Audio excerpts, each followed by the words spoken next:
Qala al-musannif rahimahullah ta'ala wa qad yakunu man la yuqashifu bi syai'in.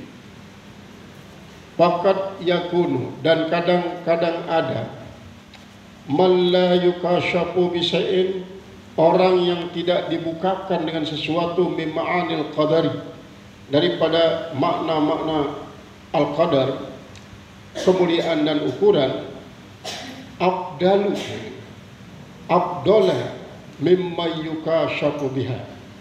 Seperti tadi itu ya, kadang-kadang orang yang tidak kelihatan keistimewaannya itu lebih afdol daripada orang yang kelihatan keistimewaannya.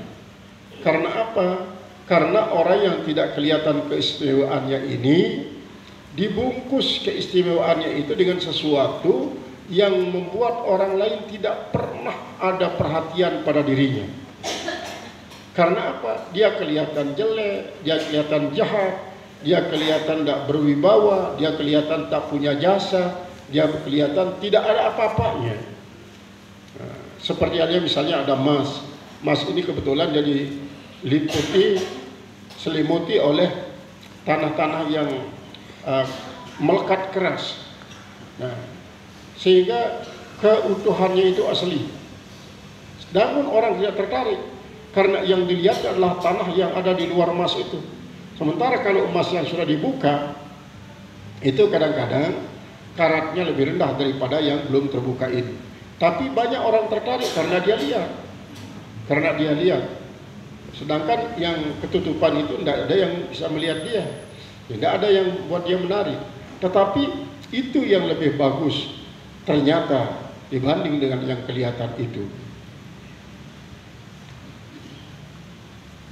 Iza kasafahullah, apabila membukakan dia oleh Allah sesuatu yang belum kelihatan itu, ternyata lebih afdal daripada apa yang dibuka.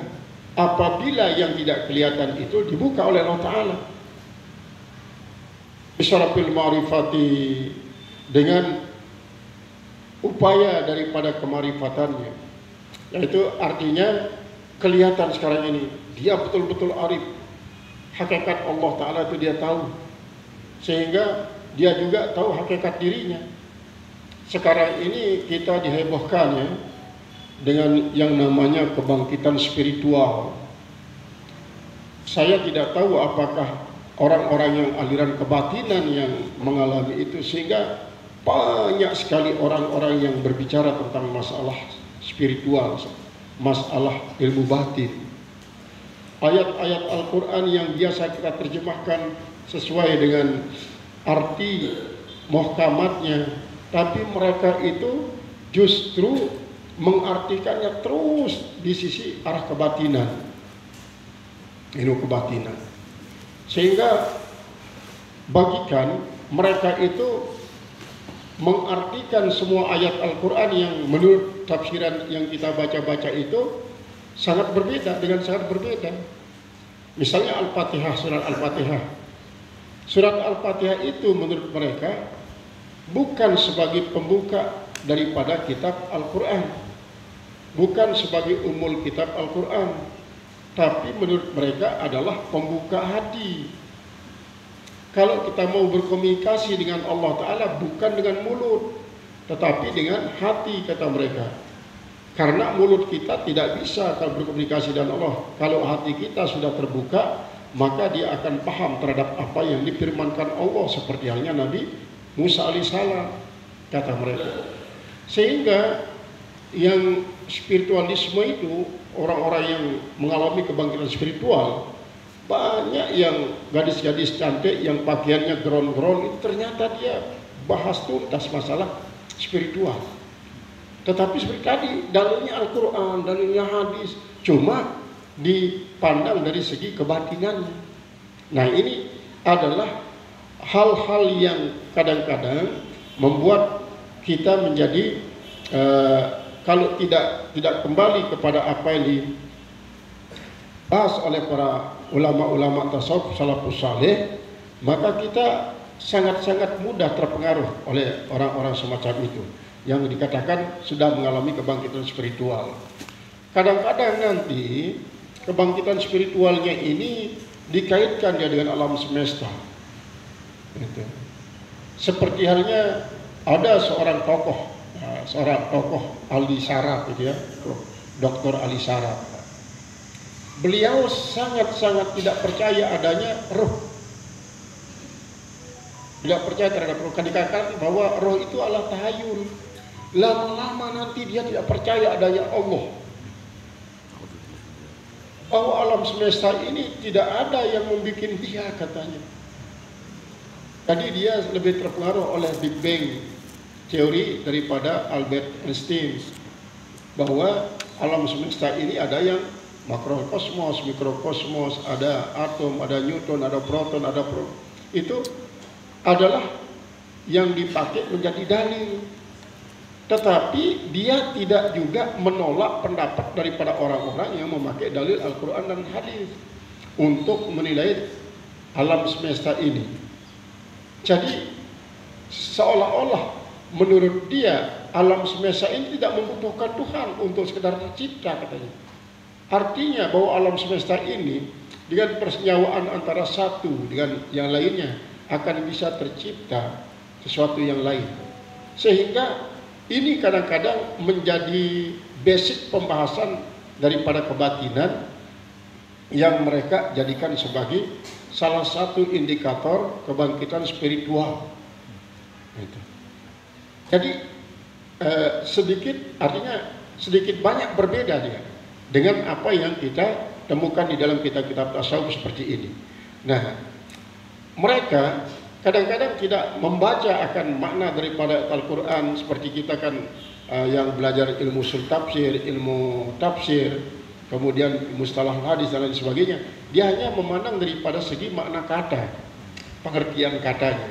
Sehingga misalnya di dalam surat Anbiya kan ada, itu ada kan, yauma natwis samaa katayis sijilil kutub itu diartikan oleh mereka ketika kita melipat lembaran-lembaran hati kita,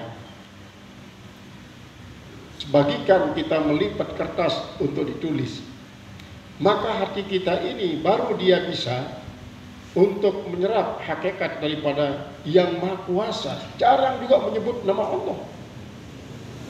Jarang menyebut nama Allah. Karena mereka itu kalau kita lihat jalan pemikirannya, dia berbicara tentang Tuhan. Kalau bicara tentang Tuhan, kadang-kadang itu napas yang keluarkan itu juga Tuhan. Suara yang kau dengarkan juga Tuhan. Darah yang mengalir di tubuhmu juga Tuhan. Itu Tuhan. Jadi kok banyak sekali Tuhan. Terus pada ujung-ujungnya nanti itu Tuhan yang sungguhnya yang tidak ada. Yang ada hanya satu, Allah. Baru kita mengenal adanya Allah apabila kita tahu. Apabila kita sudah mengenal tidak adanya Tuhan itu. Tidak adanya Tuhan. Sehingga Tuhan itu adalah konsep. Allah itu realita, katanya. Jadi Tuhan itu konsep. Ilah itulah konsep. Sedangkan Allah itulah realita. Realitanya di mana? Yaitu adalah pada apa yang mereka yakini. Jadi keyakinannya itu di dalam mata hati yang sampai kepada hakul yakin. Nah, itu adalah tasawuf-tasawuf modern yang banyak mengupas tentang masalah tasawuf dari sisi kebatinan, betul-betul mengelupas tentang syariat. Kita khawatir nanti kalau ini dipahami dengan cara salah, orang tidak lagi mau sholat, tidak lagi mau puasa, karena dia mengartikan sholat dan puasa itu tidak seperti pengartian kita. Qala al-Musannif rahimahullah ta'ala, wa min ahli, dan di antara orang-orang yang ahli liqurbil qadir, yaitu bagi kedekatan Allah yang Maha Kuasa, la yastaghribu, dia tidak menganggap aneh, tidak menganggap asing, wala yastabshiru syai'an minal qudrati, dan dia tidak menganggap banyak sesuatu dari kekuasaan Allah. Wa yaral qudrata tatajalla lahu, dan ia melihat akan kuasaan Allah itu nampak baginya. Dari mana dia nampak? Min sajfi ajsa'i alamil hikmah, yaitu daripada tirai-tirai, daripada tirai juzuk-juzuk alam hikmah. Jadi sini tirai itu maksudnya adalah ada bungkus-bungkus yang membungkus juzuk daripada alam hikmah. Wasu'ila Syabliyu, dan ditanya Imam Syabli radhiyallahu anhu. Tanya Imam Syabli, mudah-mudahan Allah daripadanya, kira dah dikatakan baginya, inna Aba Turab, sesungguhnya Aba Turab ini, nama seorang saleh, bukan Ali bin Abi Thalib. Walaupun Ali bin Abi Thalib juga termasuk salah satu lakabnya lah Abu Turab. Anna Aba Turab, bahwasanya Abu Turab zukira diceritakan annahu ja'iyun, yaitu dia lapar, fil badiyati, di sebuah gunung. Para'al badiyata kullaha ta'ama, dan maka dia melihat semua lembah itu adalah makanan. Semua batu-batu yang tadinya menurut orang itu batu, daun-daunan yang kering menurut orang daun kering, tapi kalau menurut dia itu makanan. Faqala, maka dia pun berkata, faqala abdun rafaqa bihi, yaitu maka berkata seorang hamba yang bersifat lemah lembut dengannya, walau balaga ila mahallit tahqiq, dan jikalau sampai kepada tempat yang tahqiq yang benar-benar, lakana kaman qala, niscaya adalah dia seperti orang yang mengatakan, abitu inda rabbi, saya bermalam di samping Tuhan saya. Fayut'imuni, lalu dia memberikan saya makan. Wa yuskini, dan ia memberikan saya minum. Berikan saya makan dan minum. Qala fi lataifil minan, telah berkata dalam kitab lataifil minan, wa'lam annal karamati, bahwasanya karamat-karamat itu taratan, pada satu ketika, tazharu lil wali fi nafsi, nampak bagi wali itu pada dirinya sendiri. Artinya pada dirinya sendiri itu kelihatan kekeramatan itu. Wa taratan tazharu minhu li jari, dan pada satu ketika nampak kekeramatan itu wali tapi pada orang lain. Pada orang lain tempat kelihatannya. Misalnya begini, ini kisah daripada ini, kalau cerita daripada keramatan yang terjadi pada dirinya kan banyak. Nah, ini keramatan yang terjadi pada diri orang lain. Seperti kisah seorang kiai yang menyuruh santrinya, ayo kamu masuk ke dapur, lihat di situ api yang sedang dinyalakan oleh nyai. Tetapi isi santri ini, dia mendengar akan perintah kiainya, kamu masuk ke dapur lalu masukkan kepalamu ke dalam api yang sedang menyala itu. Akhirnya dia masuk dapur, lalu dia masukkan kepalanya di api yang sedang menyala. Lama sekali, sampai kiai, kok kenapa anak itu tidak keluar-keluarnya? Dia dengar apa tadi? Saya menyuruh dia, padahal saya menyuruh dia untuk melihat api yang sedang dinyalakan oleh nyai, nanti kan bisa membakar kalau tidak diatur di dalam. Apa dia dengar anak ini? Akhirnya Syai pun turun dari tempat duduknya, masuk ke dalam dapur. Ternyata si santri ini sudah memasukkan kepalanya ke tempat perapen yang begitu besarnya apinya, tapi sehelai rambut kepalanya pun tidak ada yang terbakar. Nah, ini kan terjadi bagi santri ini. Bukan berarti ini kekeramatan itu santri, tapi lah kekeramatan daripada kiai itu. Nah, ini sebagai contoh bahwa kekeramatan seorang bisa saja terlihat pada dirinya secara langsung, bisa juga terlihat pada diri orang lain. Dan betapa banyak. Itu kan seperti kisah daripada beberapa santri yang ada di Cirebon. Ketika dia ingin ngambil ijazah selawat kepada Kiai Bangkalan, dia minta kepada kiai untuk pergi minta ijazah selawat selawat Jibril itu. Tapi nanti saja katanya. Dia harap bahwa Kiai akan memberikan ongkos kepada dirinya. Tetapi tidak, nanti pada malam ini kau harus berangkat bersama 3 orang. Akhirnya berjalan dari Cirebon melalui Aras Roban, tempat banyaknya perampok-perampok, pembegal-begal, bahkan di situ banyak demit-demit yang ada di hutan di Aras Roban. Berjalan kaki sampai di Bangkalan.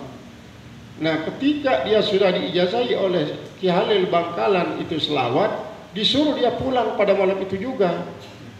Sementara belum ada kan Suramadu itu sangat jauh, karena Ki Halil Bangkalan ini kan tahun 1920-an gitu. Jadi belum jauh, belum ada. Maka ketika dia disuruh untuk pada pulang, ternyata di situ sudah tidak ada lagi sampan-sampan yang punya, artinya tidak ada sampan yang ditunggu oleh para penunggu penumpang. Dayung tidak ada, mesin tidak ada. Akhirnya gimana caranya sekarang ini? Kita mau melewati laut dari Bangkalan ini ke Tanjung Priok, Tanjung Perak. Lalu mereka harus sepakat saja, yuk kita naik saja kepada sampan ini. Nanti kita coba baca selawat. Mungkin sampan ini bisa berjalan. Akhirnya betul, ketika dia naik pada perahu, maka mau dayung dengan tangan, tidak mungkin dayung dengan tangan ke bawah laut. Dan juga jauh dia dari atas itu sampan. Maka dia baca selawat itu. Tarik. Semuanya baca selawat. Begitu dia terus baca selawat, ternyata perahu ini jalan sendiri. Jalan sendiri itu perahu. Sampai dia di Tanjung Perak. Mereka bisa tembus tanpa ada yang menggerakkan itu sampan. Ternyata ini sebenarnya lah merupakan keramatan daripada Ki Halil Bangkalan dan keramatan daripada Kiai yang dari Cirebon, sehingga sampan itu bisa berjalan. Nah, ini termasuk salah satu contoh juga daripada tanda kekeramatan orang itu, tidak saja dia nampak pada dirinya, tetapi dia nampak pada orang lain. Sehingga dengan demikian yakinlah para santri ini bukan kekeramatan kita, tapi kekeramatan Ki Halil Bangkalan. Karena apa? Begitu yakinnya terhadap apa yang katakan oleh beliau. Karena memang Ki Halil Bangkalan ini kan banyak ya. Dulu Kiai Wahab Hasbullah kan dia kurus kecil. Sebelum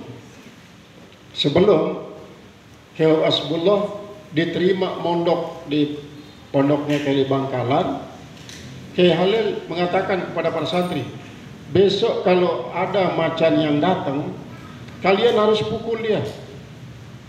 Pukul. Santri itu kan tidak tahu bahwa maksud daripada Ki Halil Bangkalan adalah calon santri yang kurus kering. Tetapi santri ini juga selalu melakukan kekerasan terhadap ini Kiai Wahab Hasbullah. Begitu dia datang terus dipukulin, akhirnya pergi dia dari pondok. Sampai berapa kali dia pergi dari pondok, tetapi dia tetap saja datang, sehingga kedatangannya pada malam hari itu yang menyebabkan dia bisa tidur dan tinggal di pondoknya Ki Halil Bangkalan. Kemudian kenapa pada saat itu barulah dia tidak lagi dikeroyok oleh para santri? Tidak lagi dikeroyok oleh para santri. Setelah itulah Kiai Halil Bangkalan mengatakan bahwa santri inilah yang saya maksud dengan macan itu. Santri ini saya maksud dengan macan. Nah, itu caranya diuji Kiai Wahab Hasbullah, sehingga dia baru diterima menjadi santri di pondok pesantren Kiai Halil Bangkalan. Nah, ini adalah merupakan salah satu keramatan yang kelihatan dari orang lain, keramatan seorang. Kalau dia kelihatan dari orang lain kan tidak terlalu banyak masalah, tapi ketika kelihatan langsung pada diri orang tersebut, maka inilah yang akan menimbulkan berbagai macam ujian-ujian, baik bagi itu si waliullah ataupun orang yang melihatnya. Fa'in zahrat lil wali, maka jika keramah itu nampak bagi wali binafsi pada dirinya sendiri, pal muradu, maka maksud daripada penampakan itu apa? Ta'rifuhu bi qudratillah, yaitu adalah pengetahuannya tentang kekuasaan Allah. Jadi berarti keramatan yang nampak dari diri seorang itu sebagai pemberitahuan dari Allah kepada orang lain tentang orang ini yang sudah mengetahui betul-betul akan hakikat Allah Ta'ala. Kemudian wapardiyati, dan kemahatunggalan Allah, wahadiyati, kemahaesaannya, wa anna qudratahu, bahwasanya kekuasaan Allah la tatawakafu alal asbab, tidak terhenti atas sebab. Misalnya begini ya, kita melihat dia orang itu bisa berjalan tanpa ada kendaraan, begitu cepat dia bisa terbang di angin, padahal bisa sebenarnya biasa kalau kita pakai pesawat baru bisa terbang. Kalau ini bisa orang dia terbang, dia bisa terbang, dia bisa berjalan di atas air. Nah, apabila terjadi semacam itu, bukanlah semata-mata karena kemuliaan ini orang, tapi adalah Allah ingin menunjukkan bahwa Allah Maha Kuasa untuk melakukan sesuatu pada diri seseorang tanpa ada sebab. Seperti kalau bisa menyeberangi laut kan harus pakai sampan. Ini tanpa sampan berarti tanpa sebab. Bisa dia berjalan di atas angkasa, seharusnya pakai pesawat, tapi tanpa pesawat. Itu kan tanpa sebab jadinya. Allah kuasa untuk menjadikan hal itu kemahakuasaan Allah. Kalau orang-orang yang dipengaruhi oleh Pak Sain Barat itu dikatakan itu hal tahayul, tidak mungkin terjadi. Karena apa? Karena segala sesuatu itu pasti terjadi karena ada hubungan sebab akibat. Nah, kalaupun mereka itu mengatakan bisa terjadi misalnya, pasti itu dengan sebab adanya energi yang datang dari luar. Bukan semata-mata keramatan orang itu, tapi energi yang datang dari luar itu bisa menyatu dengan energi yang ada dalam tubuh itu orang, sehingga gaya gravitasi yang ada di luar orang tersebut menarik dia untuk sampai kepada tempat yang sudah dipengaruhi oleh apa yang ada dalam nalarnya, sehingga kemanapun dia terasa dalam nalarnya itu bisa sampai tanpa mempergunakan kendaraan seperti orang lain. Wa annal awaida huwa hakimun alaiha, dan bahwasanya yaitu al awaid jam'ah daripada aib, pengembalian pada Allah Subhanahu wa taala, itulah yang menjadi hakim atasnya. Laisat hiya hakimatun, laisat hiya hakimatan alaihi, bukan dia yang menjadi hakim atas dirinya, tapi adalah hak kekuasaan Allah. Allah lah yang memutuskan padanya, bukan dia yang memutuskan pada dirinya, tapi Allah. Wa innama ja'alal awaida wal wasaita wal asbaba, dan hanya saja Allah menjadikan itu si alat-alat, perantara-perantara dan sebab-sebab itu hujubu qudratihi, yaitu adalah hijab daripada kudrat Allah Ta'ala. Artinya begini, ketika kita ini kan orang biasa, kita bukan orang saleh, bukan orang wali, kita mau kemana-mana pakai sepeda motor, pakai mobil, pakai pesawat, ini pemakaian kita akan mobil, akan pesawat, akan sepeda motor misalnya, itu kalau kita tidak ingat kepada Allah Ta'ala bisa menjadi hijab yang sebenarnya kita akan mengakui Allah Ta'ala bisa menyampaikan kita tanpa alat, maka kita terus terhijab keyakinan kita semacam itu dengan kata-kata, kita tidak mungkin bisa sampai di sini tanpa sepeda motor, tidak mungkin kita bisa sampai ke tempat ini tanpa pesawat, tanpa sebab. Jadi sebab itu yang kelihatan, kudrat Allah Ta'ala yang tidak berkenan kepada sebab itu tidak kita lihat. Nah, untuk makom kita yang memang mau pergi kemana-mana pakai alat transportasi, itu ya boleh kita pakai alat transportasi karena makom kita memang masih seperti itu. Tapi jangan hal itu menyebabkan kita mengatakan bahwa kita tidak sampai ke sini kalau tanpa ada pesawat. Kita tidak akan bisa sampai ke sini tanpa ada mobil. Kita tidak bisa sampai ke sini tanpa ada sepeda motor. Wasobu syamsi ahadiyatihi, dan awan-awan matahari kemaesaan Allah. Palwaqifu indaha mahzulun, maka orang-orang yang berdiri di sisinya itu adalah orang yang mahzulun, yang dikuruskan. Wan nafizu minha ilaihi, dan orang yang menyampaikan, artinya menembuskan daripadanya, ilahi kepadanya, man huwa bil inayati mausulun, yaitu orang-orang yang dia dengan pertolongan Allah bisa disampaikan. Qala wa qala Syekh Abdul Hasan la yutaraku, tidak bisa dipisah-pisah, tidak bisa dipisah-pisah. Wa amrun la yumpaqadu, dan dia merupakan suatu perkara yang tidak bisa dihilangkan. Ka'annaha sifatun wahidatun, seolah-olah dia merupakan sifat yang satu. Qaimatun bizatil wahidi, yaitu yang berdiri pada zat yang maha esa. La yastawi, tidaklah sama, tidaklah sama. Man ta'arrafallahu ilaihi binurihi, orang yang memperkenalkan oleh Allah kepadanya dengan nurnya. Artinya Allah memperkenalkan dirinya kepada orang tersebut dengan nur Allah. Biman ta'arrafallahu bi'aqlihi, yaitu dengan orang-orang yang Allah memperkenalkan dirinya dengan akal itu orang. Di sini berarti kalau Allah memperkenalkan dirinya dengan nur Allah, berbeda dengan orang yang memperkenalkan dirinya lewat akal orang tersebut. Lalu dengan akal ini adalah dia menggunakan akal sehingga terjadi rasionalitas daripada apa yang diakui sebagai Allah. Wali ajli annaha tasbitun, dan karena bahwasanya dia adalah merupakan tasbitun liman zaharat lahu, yaitu sebagai pentapan bagi orang-orang yang nampak pengenalan Allah, ma'rifatullah itu baginya.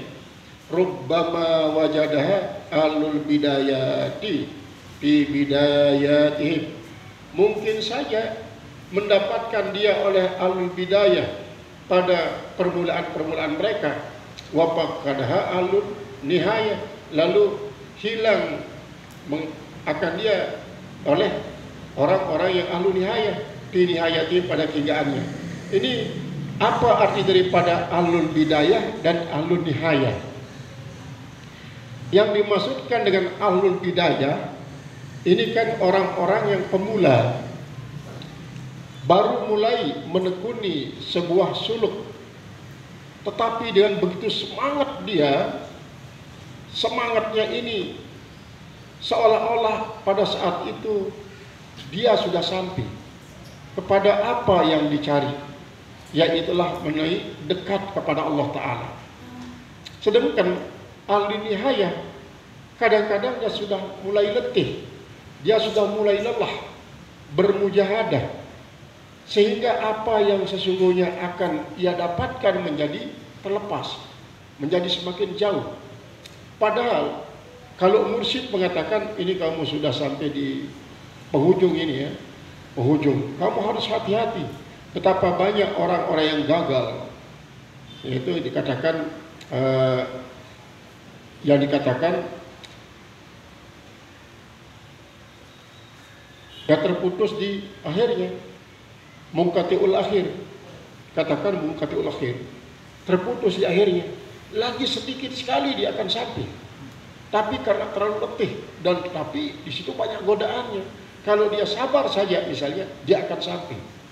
Nah, ma alaihi ahlun nihaya, karena apa yang di atasnya oleh ahlun nihaya minar rusukhi fil yakin, pada kekuatan dan ketetapan dalam keyakinan. Ana ar-rasukhuna fil ilmi yaquluna kullun min indillah.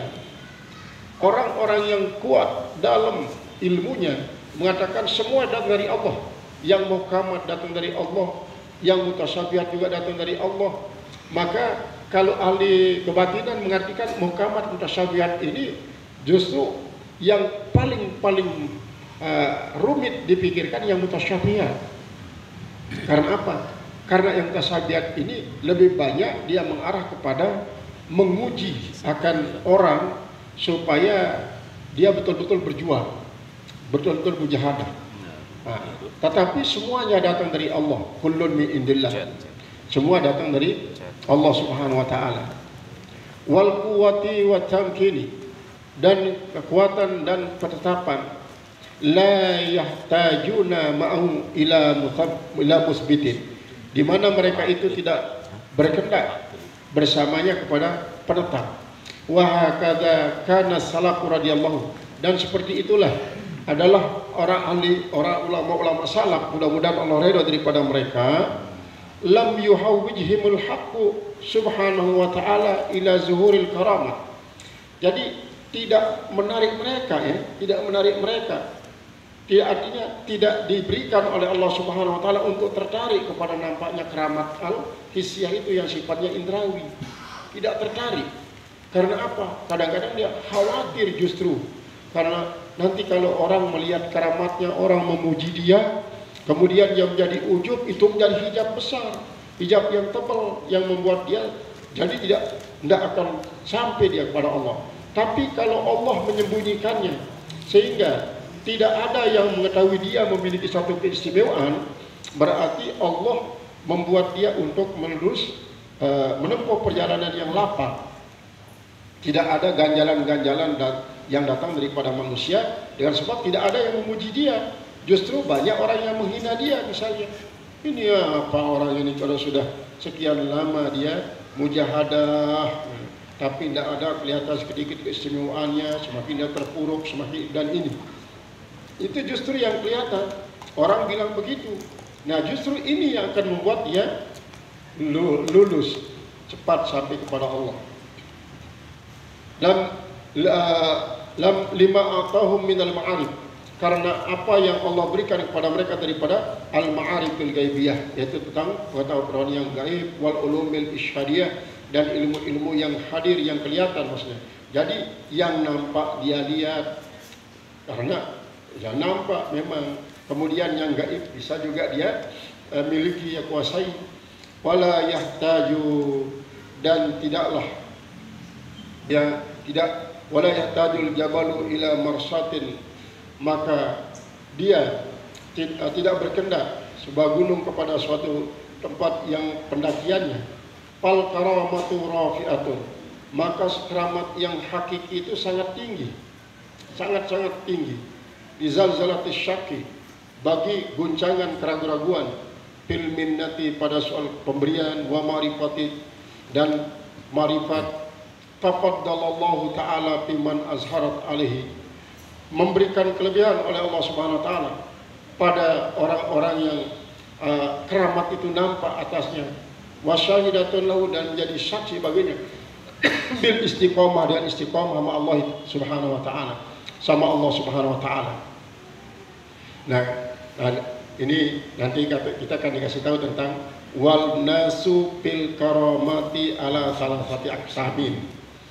Kemudian siapa yang dia itu, pertama qaumun yaj'alunaha ghayatal amri fa in wajaduha azamu man zaharat alaihi wa in fakaduha lam yatawajjahu bitazimi ilaihi wa qismun qalu wa ma hiyal karamah innama hiya khad'un yahda'u biha ahlul iradah. Nanti kita lanjutkan ini mulai dari wan nasu fil karamati thalathatu aqsamin. Ini ada 3 nanti yang pada akhirnya di situ ada al qismus tsalis huwa an tazharal karamatu fil wali, digaris seperti yang diungkap tadi itu.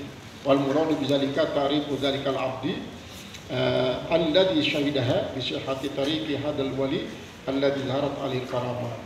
Wallahu a'lam bissawab.